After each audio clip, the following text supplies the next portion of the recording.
to this particular Navigate session, and I'm joined by a very, very special guest, none other than Chris Helder. Chris, great to have you here. Thanks so much, Michael. Good to be here. Absolutely. Now, if you don't know Chris, Chris has been involved in the real estate profession and also doing amazing work across the globe around helping people embrace useful beliefs, shifting from a motivation kind of a conversation to a real sense of purpose, direction, and focus. Has written some amazing books, Useful Beliefs. Your book on influencing, Chris, I know was a bestseller around it. So we're really in for, I think, some amazing insights because, Chris, you've been able to, you're in it, but also have that wonderful perspective, and I truly respect it, this ability for you to see sort of a global view and a twist and a turn that's happened in this time frame. And what's interesting, there's no question there's been a lot of health, safety, economic issues that have been coming our way in different modes, and people are handling it in different ways, aren't they? Oh, everybody's been handling it in different ways. And I think, you know, some people have handled it better than others, I think. But either way, nobody saw this coming, Michael. Nobody saw this coming. I used to think about what could derail my business. And I would think throat cancer, or there might be something else. I don't know. Look, I never thought the ability to, or inability for people to gather would actually never cross my mind. Yeah. It is. It's fascinating from that point of view.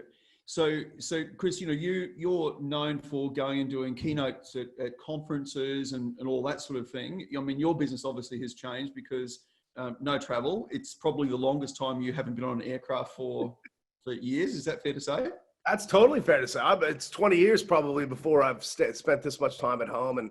And first of all, Michael, you know, thanks for having me on with everybody. I love your group, and it's so great to be a part of it and just have a chat today about things, because I think you know, every single person's dealing with this in such a different way, and I really want to be you know, just very respectful about what everybody's going through. This is an amazing time in history, and you know, I was saying to you, you know, some people have told me this has been a wonderful time for them, and that they've been down at Point Lonsdale with their family drinking Pinot, and other people have you know, just been in lockdown enjoying their family. Other people have really been hurting, and you know, of course, my country has been in complete turmoil, and you know, so it has really been an amazing time in history. It really has. Yeah. So given that, one of the things I think is that some people who are tuning in here might be and say, hey, that's me. I'm actually going through that little bit of a hard time. Yeah. Love to get your sense of advice there. And others are saying, well, we've really utilized this time to shore up the ship, put some things in place, work on some things and build that. What's your advice for someone in both of those situations? Yeah, I think that's really good, Michael, because I think it's really important that we recognize that, you know, some people may have straight out of the gate been like, you know what, I'm going to make sure I maximize this time, use this time, and as you say, shore up the ship. And congratulations if that's been you. Well done. Not everybody's been in a position, maybe mentally, where, and obviously mental wellness and mental health is a big part of where I spend my space, you know, with people. And I don't want people to feel bad if they haven't done that. I mean, you know, again, what's done is done. And maybe you've had 3 months where you were stuck homeschooling children, and maybe you had 3 months where maybe your marriage struggled through this period of time, or maybe you had 3 months where you just felt sad. And you know, nobody feel bad about that. This is an unprecedented time, and I guess I just want to be able to give you the gift today of saying it's okay. And you're not alone. And there were a lot of people who went through that period of time. And almost if we looked at it as a journey to get to a place today to say, whether you've been productive or whether you've been depressed or tired or anxious, whatever it brought you to today, it's almost like on our journey. I want today to be almost a COVID checkpoint.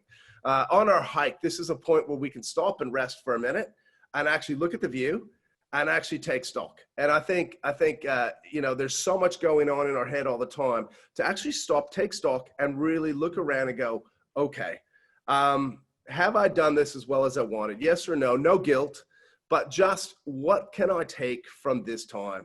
And what am I bringing with me moving forward? What have I learned about myself? What have I learned about what I fall into in the face of adversity? And what do I learn about myself and falling into the face of challenge? It's okay. We are all coming from this in so many different spaces and places that I really want people to respect their own journey and get away from comparing themselves to everybody else. So, Chris, I love this COVID checkpoint because, we both know that real estate is a very, very hungry business. So no matter how many hours you give real estate, it will want more. Yes. And you can get caught in that mode of working in the business really intensely and not actually focus on working on it. So I love this concept of the COVID checkpoint. What is the 2020 wisdom I've gained so far? Yeah. And then what's the next stage of the journey from there? Any advice on that next stage? Well, I think the next stage is exciting. And I think if we think about, I'm going to go back to a little bit of my useful belief from here. And I think we're going to start to see people come together. And even if people need a month yet, it's going to take another month for us to even really start to, I think, where people are going to want to hear from you, maybe more than they did before. And so use the month. Use maybe this next month as almost a transitional period in the season, with the idea that you're going to explode coming out of here in about 30 days. And so, and in 30 days, we're going to get back to some sense of, again, what are the things that you're going to bring with you moving forward from the perspective of routine, from the perspective of process, from the perspective of ego. And when I say that, I'm very big on, I don't know about you, Michael, but might have met one or two real estate agents with an ego over the years. It's possible. It's possible. And I think that ego is going to play less moving forward. I think one of the things Zoom's taught us, I think one of the things that pain has taught us, and one of the things that, this community coronavirus has taught us, and, is that, and right down to America and Black Lives Matter and what's going on there. I think we're in a place globally that ego is going to be less admired and authenticity will be greatly admired, and being real. So again, how can you bring more of yourself to real estate? How can you bring more of the real, true, authentic you to the real estate piece? And again, use the next 30 days, work it out, start to think about, what, that was stupid what I used to do. We all have bad habits. I have bad habits. We all go, what, I don't want that anymore. I'm done with that. Or, and maybe this is a time to get rid of people, by the way. Get rid of people, get rid of habits, get rid of toxic stuff from your life, decide what you're going to bring forward into the future. And Chris, one of the things that I know you've heard me share, the unpacking your bags. Yeah. So this is a great time to say, what am I taking forward with me and what am I letting go? In ancient days, when tribes move from one particular location to another, they do a sort of a ritual and a moving ritual. So this is a really interesting point. And that question is, what am I taking with me? What am I going to leave behind? What no longer serves me? And how can I be even more authentic in terms of who I'm being and how I'm operating? And if you're tuning in here, please write that question down, because I think not only will it be less admired, the ego, it'll be less respected. So, and one of the things that I'm seeing the best businesses out there and the best leaders doing is they're becoming and understanding that leadership premium is coming into play with their authentic self and their particular style, not being someone else, but actually being the best version of themselves. And in saying that, clients are needing quite a bit of nurturing right now.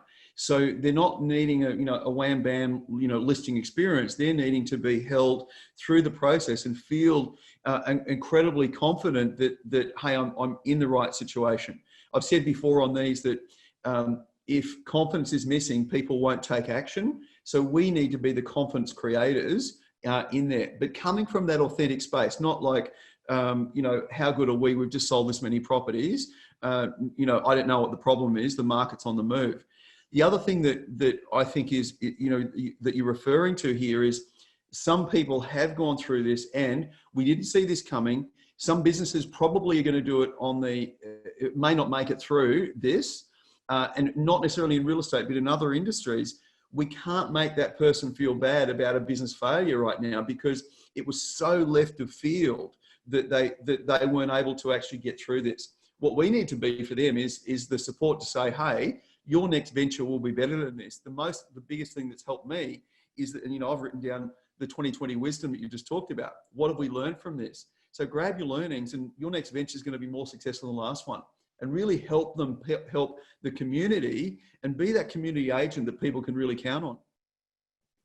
I love that, Michael. And I think, you know, I think the way we can help people create confidence as well is to not judge, but truly step into their shoes. And as you say, we haven't seen this coming. This was a surprise for so many people.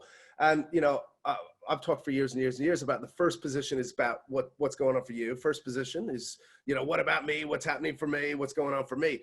Where that second position shift is to really step into other people's shoes. And you know, somebody asked me recently, they said, Chris, what does it mean actually to drive from the heart? What does that even mean? And I said, it's very simple. The heart doesn't judge. The heart doesn't judge. When you are driving from the heart, you're not looking at your vendor going, this guy's a dickhead. And you're not looking at this coworker saying, that guy was lazy during COVID. Or you're not looking at somebody else going, you know, hey, that guy's not this or not that. She's not this, she's not that. The heart doesn't judge. And when we can drive from a place of authenticity, we know we're judging, then we're driving from ego. We're trying to protect ourselves. We're trying to protect some self-feeling, when really, if we drive from the heart, we're in that second position space where we're not judging and we're understanding. And that's going to be, I think, a really big part of listing moving forward over the next 12 months. That is my favorite quote of the month, by the way. The heart doesn't judge. I love it. So cool. So cool. Now, useful beliefs. You know, the book Useful Beliefs is great. I know you're doing some great things for agencies and small businesses where you're actually helping them either via Zoom or actually, you know, in certain regions being able to actually even go into their offices. Yeah. Could you talk a little bit more about useful beliefs? And I know some people on here would have heard you talk about that, but others really it's a new concept. And, you know, I'm massive on, we've got limiting beliefs or empowering beliefs. Yeah. I just love your cut of the useful beliefs. Yep, good. Simplest terms, and it's been put to the test. It's been put to the test for me, Michael. You know, I think I had 59 gigs lined up, and in a 72-hour period, that went from 59 to 0. You know, and that's okay. And you know, again, I want to say, you know, useful beliefs is all about the fact that sometimes reality hits us, and grief, by the way, is part of the reality. I reserve the right to feel bad about that for a little bit of period of time. There's nothing wrong with that. We've all been hit with reality. But it's identifying then from that point on, we have a reality. What's my most useful thing to believe about why this happened? What's my most useful action to take? So what I got away from was trying to be positive, because positive for me became very up and down. So positive thinking, then you're negative, then you're positive, then you're negative. So to get away from emotive thinking and starting to get ourselves in a place of practicality and pragmatism, so that we started to think about what's useful, what's a useful response to this stimulus that is coming in. Useful belief, you know what, this is going to be a great thing for the world, you know, and starting to train our brain to go see opportunity and train our brain to go see the beauty in the world. So that's, you know, I think really where, you know, and it's not always easy. It's not always easy, but it does work. And it does work because, you know, and again, I reserve the right for people to feel sad. That grief is part of any process to get better. Any healing process, grief is a critical component of it. So don't feel like if things fell apart for you, that you felt bad about it, that you should feel guilty about it, because that's not where I'm coming from. I'm about, let that have happened and now be in a situation where you go, okay, I'm ready now. I'm at the COVID lookout. I'm ready now. What's my most useful belief about the world, belief about why this happened? What's my most useful actions moving forward? And let's get away from the emotion of, I feel good today, I feel bad today. Someone described COVID to me. They said, COVID's like one of those things that one day you wake up and you go, this is going to be great for the world and the community and how we're nice to each other. And the next morning you wake up and you want to drink gin at 9 a.m. And I think that has been the experience for so many people, that it is up and then it's down and it's up and it's down. And I think that's fine. That's okay. And that's where we've been. And I think now moving forward, useful beliefs, useful actions, right? Let's start thinking practically and pragmatically about what that, you know, second half of 2020 is going to look like. And Chris, what I love about this, you're actually asking us to think about how we're thinking. We tend as human beings, we just think. and we're not even aware we're in a pattern before we Love even it. know it. Whereas, well, what's my useful belief around time? What's my useful belief around clients? What's my useful belief around prospecting? What is my useful beliefs around building a team? What are my useful beliefs around recruiting, and why someone want to come and actually be part of us? Exactly. And all of a sudden you can start to look at those various areas and say, all right, how do I shift this up a notch or two? And just because we've had a belief, I talk about the concept of a book of old beliefs. So, and we could have people working from home here and tuning in from home, so we better not mention who. But there are beliefs that we held as little tackers, as kids, that we now put into our book of old beliefs. So, and we can respect them and say, oh, remember the time when we used to think that we had to wait in a line at a bank to get money out, and we had to get our passbook stamped, and that was the only way to get money. That's in our book of old beliefs now. And by the way, some people who are tuning in here saying, really? No, it's always been a piece of plastic. Like, that's interesting. For me, it's interesting, Chris, on this particular point. COVID for me now, and I've reprocessed this, is it's challenging my commitment. So it's actually saying, what are you really committed to? The second thing is the O is for opportunity. So where's the opportunity in this? And making sure that I'm looking out for the opportunity. The V is for vision. It's actually asking me to reset my vision. Is it still valid? Is it where you're going? The I is looking for innovation. And then the D is drive, because none of that's going to happen unless I've got the drive to be able to do it. So, commitment, opportunity, vision, innovation, and drive. Love and it. we can reframe it in that particular way. It's been far more useful for me and for our clients actually taking that on board. Could you give me a simple example of useful beliefs for, say, a real estate agent or for a leader wanting to help an agent almost reframe a belief that they might have held in a particular area? Yeah, and I think there's so many. I mean, there's been so many that, gosh, real estate would be loaded with non-useful beliefs. From buyers are liars. So there's one. That's just one that popped in my head. All the way through to Monday morning meetings aren't helpful, or my boss is only about himself, or there could be so many of them, in terms of, right down to the market's not strong. And I think, there's opportunity in every market. We always say this with, I always joke that there's always that one property on the stock list that nobody can sell, and it sits there forever and ever and ever. And who's the one person that sells it every time? It's always the new person, right? Because they walk into an office and they've got no filter about the fact that house is overpriced. There's a non-useful belief. And getting back to, starting to think about Monday mornings are useful. They're opportunities for me. My boss has wisdom. Let me sit down and see if I can pick his brain and have this, start to incorporate some of those things into my world. Buyers are an opportunity to build relationships. My database is an opportunity for me to build relationships, not just to make money. My database is an opportunity for me to get to know people and understand the market. Studying realestate.com or domain or whatever, understanding my market is key to my success. That's a useful belief. Not, I hate sitting here looking at properties. So there are so many of them that I think we can train our brain around. That. And Michael, I wrote a book, by the way, worst time ever in the history of the world to no, that's not a useful belief, but let me say this. I'm re-releasing the book. Book came out April 1.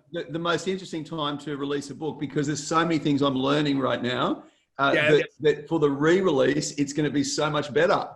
Boom! And that's what I'm talking about, Michael Sheargold. And here we go. So, but this one, and the real reason I bring it up right now, the simple shift, is because I think what happens too, that I want to just, I want everyone to be nice to themselves this time.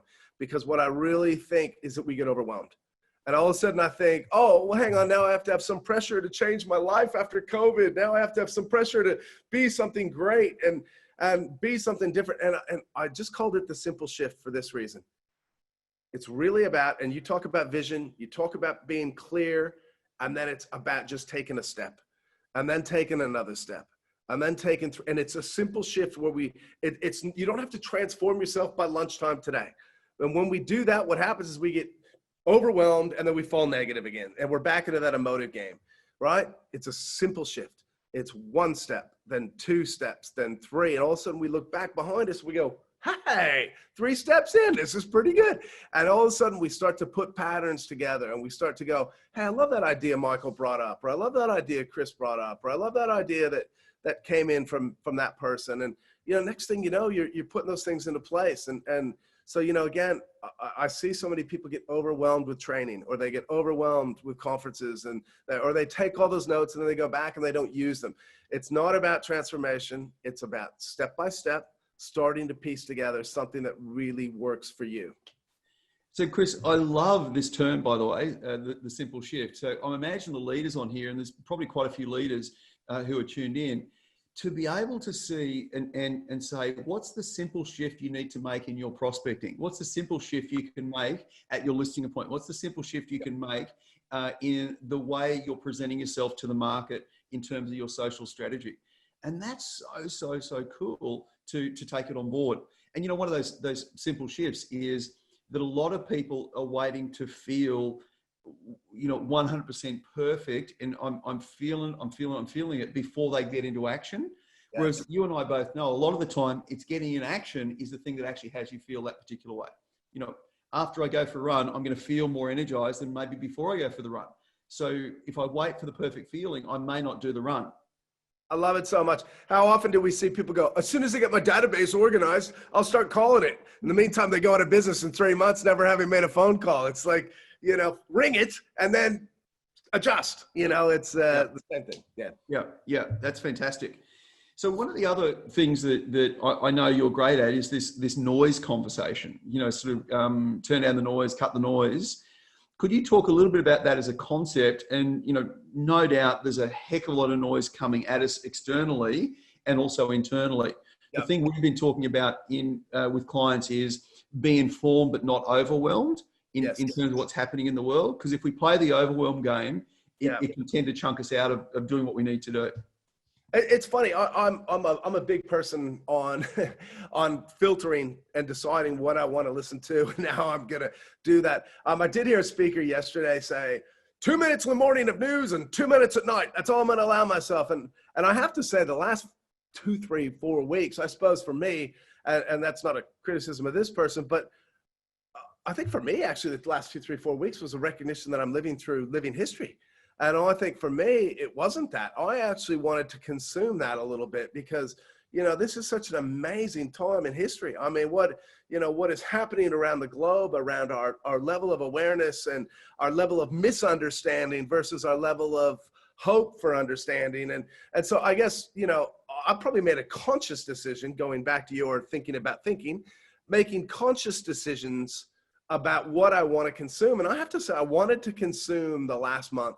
I did want to consume the last month because I think, it has been a piece of history that has been wonderful.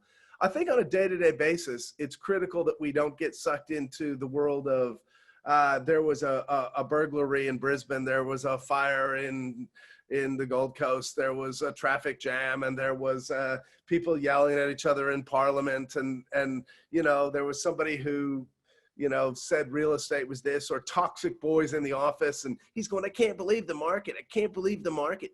Or, Michael overvalued that. He reckons he's going to get 2 million for that. He's dreaming. Like, I think for me, I look at stuff that's valuable or not valuable. And, we can go back to the word useful, or I felt the last month for me was useful to consume. I had the time to consume it. I was excited by what I was seeing on a global front, excited by the energy and passion that I was seeing with human beings.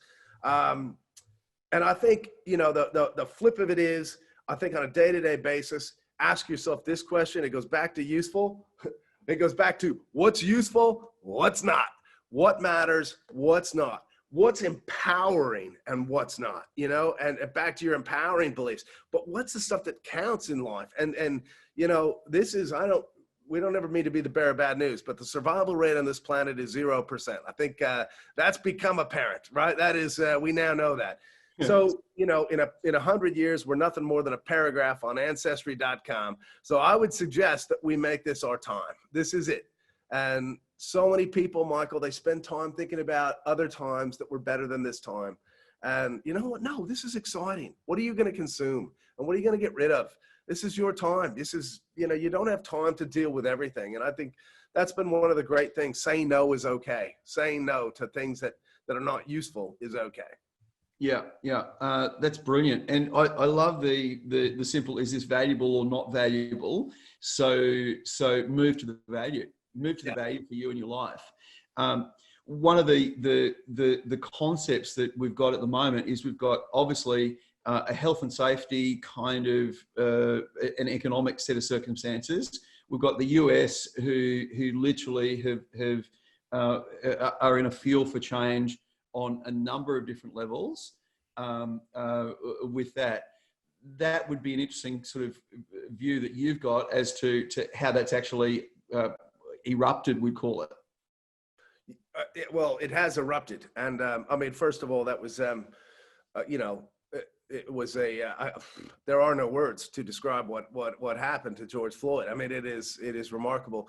But I think the second thing, just on a global front for all of us to realize that maybe the perspective that we've all thought we had might not have actually been right. And I think, again, let me go back to the COVID checkpoint. The perspective on a lot of things that maybe I thought I had, that just because we had those perspectives in the past, or just because we thought we knew what we thought we knew in the past, and maybe we were right, maybe we were wrong, but all of a sudden to stop at the checkpoint and go, well, let's be open anyway, and let's actually listen for once in our life, to actually, maybe as agents, to stop talking for a minute and just take the next 30 days and listen to as many ideas as we can. And I mean, the one thing you and I both know in life is that we've seen agents that are successful that are short and tall and heavy and skinny and male and female and every color under the rainbow. So the thing of it is, right, in every different way, people can be successful.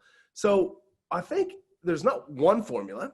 And I think, for all of us, maybe there's a time and place for us to stop and listen and be open to maybe what I thought wasn't what I thought. And maybe I didn't think it was like that. And now maybe I'm being told it was like that. And all those different things that we can look at and go, from the end of it, that we really hit the ground running in July, hit the ground running in August with our business in a way that is going to empower us to do business better. And there's going to be so many things. The ability to be more casual, I think, is going to be a great thing for agents. The ability just to be, quicker and more effective, and maybe not have to have their tie perfectly in place to have a conversation with people. I think the speed of information, the speed of knowledge, and how we cut out junk that doesn't matter, how we streamline things with technology, how we get better at using the things that are going to get rid of the paperwork, and how it is we're going to use assistance in a more effective manner to cut through some of that noise. So, I think there's not one formula, but make sure you use the next 30 days to identify what are the things that you're going to have part of your process. Because Michael, you and I both know that you can take a look at the top 50 agents in the country, and they look different, they act different, they're from different part of the country, all the above. But the one thing they all have in common is they have a process and they follow it. And that is what they have. Yeah. So Chris, there's a couple of things that I'm loving about this is the COVID checkpoint, which we really started early in the conversation. Grab your 2020 wisdom, and then this simple shift. You're looking through a lens out this way from your COVID checkpoint. Is it the possibility for you to shift it just slightly over to this way and go, hang on, there's a whole new possibility here. And then that simple shift is, what are the steps I'm going to take towards that particular direction? And the other thing I really love about what you're saying is, what's my formula that I'm going to run with? And I think too often people go schizo in real estate, where they hear someone, they watch a video of an agent being interviewed and they say, that's it. And off they go for a week or two and follow that particular pathway, as opposed to what resonates with me. What is it that I need to shift? What's the best version of me I can actually be? And then literally put those steps into play in the direction that they want to go. Yeah. Perfect. Yeah. No, I absolutely love that. Yeah. Fantastic. The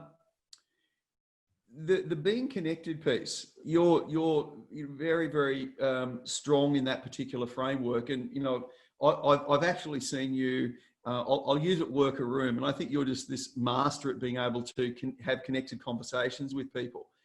Any tips on that, you know, we've talked with our clients about care calls and value calls. So, you know, a care call is coming in from a caring point of view, and it may move from a care call to value. And there are other people that, no, I don't need a care call. I need a value call. What's going on in the marketplace? Where are we at? What do we need to do? Love it. Any tips on that? Well, I think, I mean, obviously I wrote a book on influence as well. And, you know, how it is that we approach people. And one of the things, you know, that I've seen, obviously a lot of agents have that machine gun approach where they go in, they're like, this is what we do. You know, we've sold 97% of properties. We have 75% clearance rate here, and we do this, and we get the highest results. And it, you know, and I think, you know, I do go back that I think there's so much in, Michael, our ability to adapt to different kinds of people. And I think, you know, to take that beat and actually really think about, you know, with each type of person, you know, whether it's a care call or a value call, the approach of that is going to be from their perspective. You know, who are John and Jody, right? John and Jody, they live in Sydney. John's an accountant, right? And Jody is a lawyer, right? And I know John he's blue personality because he's an accountant, and I know he's in analytics and numbers and data, and Jody's busy and she's red and she's a lawyer, and she's, you know, I've got to make sure with her I get the bullet points right. And you know, really understanding this study of people. It might be, you know, you've got, you know, Mary and Gladys who are selling their house, and you know, Mary's quiet and calm and peaceful, and my ability to go in that way. And Gladys talks a mile a minute, and you know, she's yellow, and you know, but even to be able to do some simple recognition around pacing and that idea of matching, and that idea of going to their world and presenting information in the way they want it to be presented. You know, it's some stuff that I've been talking about in a way for about 20 years, but you know, it's more relevant now than ever. And, you know, just to be able to really think about how it is that people want to receive their information. And the great thing, Michael, is in the past, you know, we had these proposals that we had, and we were really stuck to the proposal. I mean, it was like, you know, I've got my ABC real estate proposal and I'm stuck to it, and I'm going to flick pages now in it. And I think today, because the way we present information is so varied, we really more than ever have the ability to adapt that information and how that comes to the client. Yeah, great. So we should have those as reference points, but it's no longer, and the next page is, and the next page is, and the next page is. It's like yawn stretch. And what I love about this, Chris, earlier you talked about first position me, second position the client or the person in front of you, you know, a family member and so on. Yes. So really stepping into some emotional intelligence there around some empathy with that particular person. And it's needed now more than ever. Could you just quickly walk through those colors? Because I know you just did them along those lines, but could you just maybe just step through those colors? So that was going to be my teaser, Michael, so that people go, you know what we should do? We should get Chris into the office just to go through those colors in better detail. That was that was sort of sorry about that. Is there a chance that you could just do a little bit on that? There is. With that, you know, four main personalities that go back all the way to Hippocrates, he of the Hippocratic Oath, who talked about the 4 different personalities thousands of years ago, who talked about them in terms of body fluids, and he had blood personalities and bile personalities and phlegm personalities. But Michael, I thought it's best if we leave body fluid out of today's interview. So thank you. Let's stick with 4 colors: red, yellow, aqua, blue is what I use. And in simplest terms, red is the result person. Boom, right? They're intense. They're getting things done. They want bullet points. Their conversation, they start checking their phone after 30 seconds. They're wanting the information. They're wanting you to deliver results. The yellow personality is also, you know, out there, but the yellow personality is talking a mile a minute. They love to talk about themselves. They want compliments. They want affirmation. They want to know everything's okay. They're very visual learners. The aqua, and I came up with aqua 20 years ago, just in case anyone ever ripped off my colors. You'd know it was me if they said aqua, and you'd know they ripped it off, because there's no logic in aqua. green is the color that should have been, but I say aqua just so I know anyone who ripped it off is taking mine. But aqua personality is the steady, they're the nicest people, the kindest people. They're the peaceful people, and I say that they're calmer, they're quieter, they're they're more introspective. They don't want the hard sell. They want to avoid confrontation. And the fourth personality is blue, which is blue is analytical and going through they're the accountants. They're going to be the process people. There's data. There's a right way and a wrong way to do every single thing in the world. So yeah, great. I'll never forget this guy. I was working with this company, and this guy in Melbourne, this guy raised his hand. He said, "Chris, is that a 100% accurate personality assessment tool?" And I was like, "No, Nick, but thank you for sharing your personality with all of us. I appreciate that." It isn't 100%, but it does give you a guide. And, it's really easy language for agents to use to go, hey, I reckon he's red, or I reckon she's aqua, and, thinking about how that works. Yeah, and then obviously moving your style more towards that. By the way, in the chat, I'd love you to just to note down what style you think you are based on the colors. Are you red? Are you blue? Are you aqua? Or are you yellow? From that we point, can be a combination, Michael. I should make that point too. I mean, I'm very red yellow. I love chat. I love engagement. But I'm very result focused as well. My assistant Penny is blue, navy blue. I don't have time to go through that, but that's in the advanced course. But the navy blue, I have to, she's the one that organizes every aspect of that, because that's not my strength. I'm an ideas person. I'm getting results, making sales. I need that blue person behind me to make sure that that's happening. Yeah, fantastic. And Chris, within that, then and I remember years ago there was one particular principal told me that every single agent needed to bring back an agency agreement and write in the top left-hand corner of the agency agreement the color of the eyes of the client. So by doing that, immediately you're actually truly looking at someone to be able to do that. And we know, the eyes are the windows to the soul. Into me you see. I slow the word intimacy down into me you see. And what's interesting with this is in the top right-hand corner, imagine being able to say, and here is the style of this particular person, because and in terms of color, because all of a sudden it means you've truly tuned into that person and delivered less about your style, more moved towards their style. So you'll never become their style if you're not, but you can deliver information, you can communicate in the way that they want it to be delivered to. Just awesome. And again, I know people go too far down the path and they get obsessed with it. Simple shift. It's just a little thing where, hey, does that give you a little advantage in that time to be aware and awake? And that's what we're talking about, thinking, awake, be conscious. And that's so much about what it is. Yeah. Hey, just had a great question come through. Glasses on for the question, by the way. David's asking if you've got two styles, like a husband and wife or partners at a listing appointment. Any tips on how you do that? You still got to cover both bases, don't you? Oh, and it's not that hard to do. I mean, I've got David over here and I've got Mary over here, and David's blue.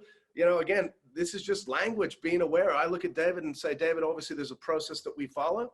And as an accountant, you'd recognize this process. What we've done at XYZ Real Estate is we've made sure that we follow that process across the board, because Mary, it's about getting result. At the end of the day, it's getting you the most money. You can switch back and forth. It can be, you can go from aqua yellow, and you can be David's aqua. David obviously want you comfortable, throughout this process. And, my job's to make sure it is as, stress-free as we can possibly do that. And at the end of the day, Mary, we want to make sure that the house lives. We want to make sure, I'm going to help you, design this to where ultimately, we're going to be able to attract as many buyers to this place, because I love this house and I love what you've done with this house. So again, you can play it off in the same conversation, and that's the art form. So that's where it's fun. Yeah. And look, this is where I have a saying, and that is, don't practice on clients. It's too expensive. And this is where, back to real estate, too often, we go out and do a $10,000, a $15,000, a $20,000, a $40,000, a $50,000 practice session in front of a real client. as opposed to the way you get good at this is by practicing it, starting to read the play and putting things into your style. Absolutely. Absolutely. And that's where, training is so important. And Michael, we know this. I mean, how many agents go out there and they blow 4 listings? They just punted $120,000. You can do a lot of training for $120,000. So it's, it is so important to get good people in and, get good trainers in and practice and work and get ideas and simple shift, put those little things into place. Yeah. Fantastic. So Chris, if someone wants to follow you, contact you, gain more of these amazing insights and learnings, and one of the things that I truly respect about you is I think you've done a magnificent job of taking complex things, brought them into everyday language that can be consumed in a way that I can take it and apply it and do something with it. And that's an art form. I think it's easy to create something complex. It's harder to take the complex, make it simple, make it easy to consume, to be able to apply. Thanks, Michael. I've always taken great pride in that and being able to make things applicable. So that's great. Yeah. So getting in contact with you? Get in contact with me. They can certainly send a message to my website at chrishelder.com. There's tons of videos. My TED Talk's up now on chrishelder.com as well. So happy for tons of video there. If they want to connect with me on Instagram as well, I've tried to put some fun stuff up, and that's actually where they can contact me directly as well. So at Chris Helder on Instagram. Yeah, brilliant. Hey, Chris, it's been an absolute pleasure. You're clearly not doing keynotes at the moment. I mean, I imagine you're doing some Zooms into conferences and those kind of things, or into organizations. So if someone wants to grab hold and utilize your services, Zoom or a Google Hangouts an option? Absolutely. So I'm doing over the next sort of 3 months, I'll be focused on small office training, and I'm obviously starting that in Vic in New South Wales, which is exciting. That starts on the 22nd. I think I'm booked for that entire week already with 5 gigs, 3 in Sydney and 2 in Melbourne.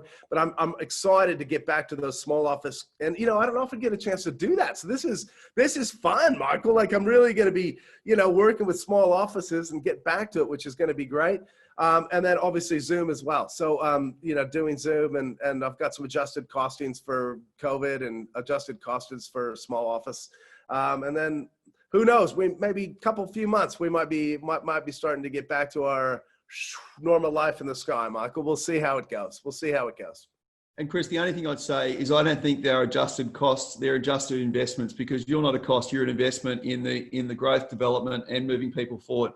Guys, can we give Chris Helder a huge round of applause for the impact and who you're being? I talk about, from a leadership point of view, this leadership premium that we have for our businesses overall.